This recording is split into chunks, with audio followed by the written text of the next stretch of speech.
Hello investors, welcome to Investor Mind Voice. இன்னைக்கு post மார்க்கெட்டோடைய update பார்த்துருவோம். இன்னைக்கு நிஃப்டி 50 பார்த்தீங்கன்னா மார்னிங் வந்து பார்த்தீங்கன்னா லோவில் வந்து போயிட்டு இருந்தாலும் நெகட்டிவாக இருந்தாலும் மார்க்கெட்டு க்ளோஸ் ஆகிறப்ப ஒரு 55 பாயிண்ட் ப்ளஸில் தான் ட்ரேட் ஆகி க்ளோஸ் ஆகிருக்கு. ஸோ மற்ற எல்லா இண்டெக்ஸும் பார்த்தீங்கன்னா ஓரளவுக்கு பாசிட்டிவில் தான் ட்ரேட் ஆகி க்ளோஸ் ஆகிருக்கு.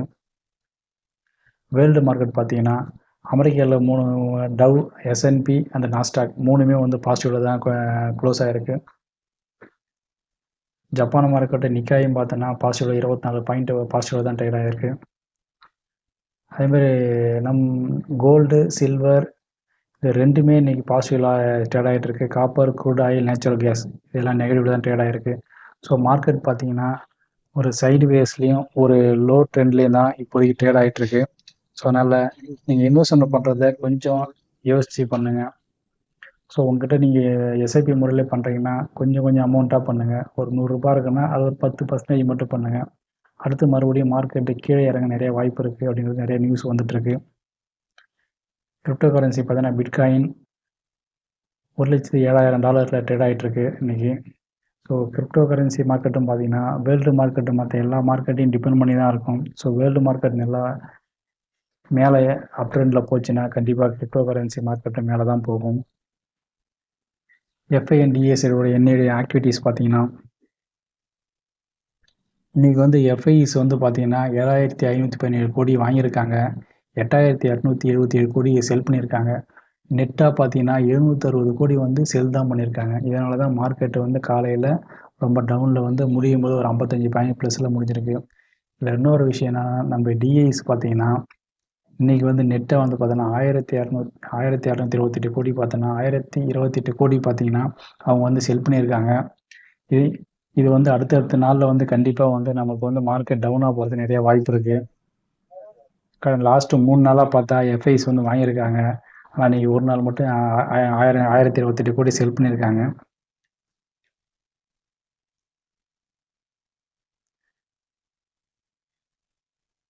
இன்னொரு முக்கியமான விஷயம், இன்றைக்கி ஒரு மார்க்கெட்டு கீழே போகிறதுக்கு ஒரு முக்கியமான காரணம் ஜானி ஸ்ட்ரீட்ன்றது ஒரு அமெரிக்கன் ட்ரேடிங் கம்பெனி. இவங்க வந்து இந்தியாவில் வந்து ஒரு 4 ட்ரேடிங் கம்பெனி பேரை ரிஜிஸ்டர் பண்ணி இவங்க வந்து ட்ரேட் பண்ணிகிட்ருக்காங்க. இவங்க வந்து நிறையா மனிப்புலேஷன் பண்ணதுனால கிட்டத்தட்ட ஒரு 4,843 கோடி பார்த்தீங்கன்னா லாஸ் ஆகிருக்கு. அதனால் செபி என்ன சொல்லியிருக்காங்கன்னா அந்த 4,843 கோடி வந்து நீங்கள் ரிட்டர்ன் பண்ணணும் அப்படின்ற மாதிரி கொடுத்துருக்காங்க. இதில் ஏஞ்சல் ஒன் ஸ்டாக் கிட்டத்தட்ட இன்றைக்கி ஒரு 6% கீழே போயிருக்கு. இதுக்கு என்ன காரணம்னா இந்த ஜானி ஸ்ட்ரீட்டு கம்பெனி ட்ரேடிங் பண்ணதெல்லாம் இந்த புரோக்கரேஜ் மூலிமா பண்ணதுனால இந்த ஸ்டாக் வந்து ரொம்ப டவுன் ஆகிருக்கு. ஸோ அடுத்தடுத்த நாளில் கண்டிப்பாக ஏஞ்சல் ஒன் ஸ்டாக்கு கண்டிப்பாக வந்து கீழே போக நிறைய வாய்ப்பு இருக்குது. ஒரு 1 இயருக்கு முன்னே ஏஞ்சல் ஒன் ஸ்டாக் என்னோடய ஃபேவரட் ஸ்டாக்காக இருந்தது. காரணம் இதில் 2-3 டைம் நல்லா ப்ராஃபிட் பார்த்துருக்கேன். ஸோ எப்பவுமே நம்மளுக்கு வந்து ஒரு சென்டிமெண்ட்டு அதுக்கப்புறம் பார்த்தீங்கன்னா ஒரு ஃபேவரட் ஸ்டாக்குன்னு எப்பயும் நம்ம வச்சிடக்கூடாது. அந்த கம்பெனி நல்லா இருந்து நல்ல ரிசல்ட்டு கொடுத்து நல்ல ப்ராஃபிட் பார்த்தா மட்டும்தான் நம்ம இன்வெஸ்ட்மெண்ட் பண்ணணும். நான் தொடர்ந்து ப்ராஃபிட் பண்ணேன் திரும்ப நான் அதிலே இன்வெஸ்ட் பண்ணேன் அப்படிலாம் வந்து பிளைண்டாக போய் எங்கேயும் பண்ணக்கூடாது. நமக்கு தேவை நம்ம லாபம் பார்க்க மட்டும்தான் இன்வெஸ்ட்மெண்ட் பண்ண வந்திருக்கோம். ஸோ லாப நோக்கத்தோட மட்டும்தான் யோசிக்கணும். நம்ம ஃபேவரேட்டு சென்டிமெண்டான ஒரு ஸ்டாக்குன்னு சொல்லி தொடர்ந்து ஒரே ஸ்டாக்காக நம்பிக்கிட்டே இருக்கக்கூடாது. நான் இதுக்கு முன்னாடி பார்த்தீங்கன்னா ஐடியா ஷேரில் ஒரு 3-4 டைம் நான் நிறையா ப்ராஃபிட் பார்த்துருக்கேன். ஸோ திரும்ப நான் அதிலே திரும்பலாம் போகக்கூடாது. ஸோ நமக்கு பாசிட்டிவாக இருக்கும் அப்படின்னு கன்ஃபார்மாக தெரிஞ்சால் மட்டும்தான் இன்வெஸ்ட்மெண்ட் பண்ணணும். இல்லைனா விட்டுட்டு ஏன்னா மார்க்கெட்டில் ஏகப்பட்ட ஷேர்ஸ் இருக்குது. ஸோ நம்ம ஒரே ஷேரை ஃபோக்கஸ் பண்ணிக்கிட்டே இருக்கக்கூடாது. நம்ம அதே சேம் டைம் கொஞ்சம் டைவர்ஸிஃபை இன்வெஸ்ட்மெண்ட் பண்ணணும் நம்ம. அடுத்து ட்ரம்ப் வந்து பிக் பியூட்டிஃபுல் பில் அப்படின்னு ஒன்று பாஸ் பண்ணியிருக்காரு அமெரிக்காவில். இதனால் என்ன இஷ்யூ பார்த்தீங்கன்னா ஃபாரினர்ஸ் அங்கே வந்து ஒர்க் பண்ணுறவங்களுக்கும் சரி, குறிப்பாக நம்ம இந்தியன்ஸுக்கு வந்து பார்த்தீங்கன்னா டேக்ஸ் எல்லாம் போட்டிருக்காங்க. இதனால் என்னென்னா ஃபாரின்லேருந்து அங்கே ஒர்க் பண்ணுறவங்க வந்து அங்கே ஃபுல்லாக நிறையா டேக்ஸ் கட்டுற மாதிரி இருக்கும். அங்கேயும் அமெரிக்காவிலும் டேக்ஸ் கட்டணும், ப்ளஸ் இந்தியாவுக்கு அனுப்பும்போது டேக்ஸ் கட்டணுன்றப்ப ஸோ அதிகமான வந்து அவங்களுக்கு பேர்டனாக இருக்கும். ஸோ இப்போவே பார்த்தோன்னா யூஎஸில் மற்ற கண்ட்ரி போகிறோட எண்ணிக்கை வந்து ரொம்ப குறைஞ்சி போச்சு, நிறையா விசாஸ் ரெஸ்ட்ரிக்ஷன் இருக்கிறதுனால. ஸோ இந்த மாதிரி டேக்ஸும் அதிகப்படுத்துறதுனால அங்கே அமெரிக்காவில் போய் ஒர்க் பண்ணுற எண்ணிக்கை ரொம்ப கம்மியாகுன்ற மாரி சொல்கிறாங்க. இதனால் குறிப்பாக இந்தியன்ஸுக்கு நிறையா ப்ராப்ளம் வருன்ற மாதிரி நிறைய நியூஸஸ்லாம் வந்துட்டுருக்கு. ட்ரம்ப் வந்து பார்த்தோன்னா ஒரு 500% வரி விதிக்க நிறைய வாய்ப்பு இருக்குது. அது எதுக்காகன்னா, ரஷ்யா கூட எந்தெந்த நாட்டெலாம் வந்து ட்ரேடு வைக்குதோ அது கூட கண்டிப்பாக அதிகப்படியான ஒரு ட்ரேடு டேக்ஸ் அதிகமாக விதிப்புன்ற மாதிரி சொல்லியிருக்காரு. ஸோ இந்த பிரச்சனை வந்து கண்டிப்பாக அடுத்தடுத்து தொடர்ந்து இதே மாதிரி தான் போக போகுது. ட்ரம்ப் வந்து நம்ம நாட்டாம வந்து சும்மா இருக்க போகிறதில்ல, அவர் வாயை வச்சுக்கிட்டு. அதனால் அடுத்தடுத்து நம்ம மார்க்கெட் வந்து ட்ரம்ப் ட்ரெண்டோ ஒரு பிரச்சனையில் போய் முடிய நிறைய வாய்ப்பு இருக்குது. ட்ரம்ப் வந்து ஒரு பிஸ்னஸ் மேன் மாரியும் அவர் அமெரிக்காவுக்கு சாதகமாக மட்டும்தான் யோசிக்கிறாரு. அடுத்து அப்கமிங் பார்த்தோன்னா ஜூலை 10ஆம் தேதி டாக்டர் ரெட்டி டிவிடெண்ட்டாக ஒரு 8 ரூபா தராங்க பர் ஷேருக்கு. அதுமாதிரி டாடா எலக்ஸி, அதுக்கப்புறம் டிசிஎஸ் இவங்கெல்லாம் பார்த்தோன்னா 10ஆம் தேதி ரிசல்ட் வருது.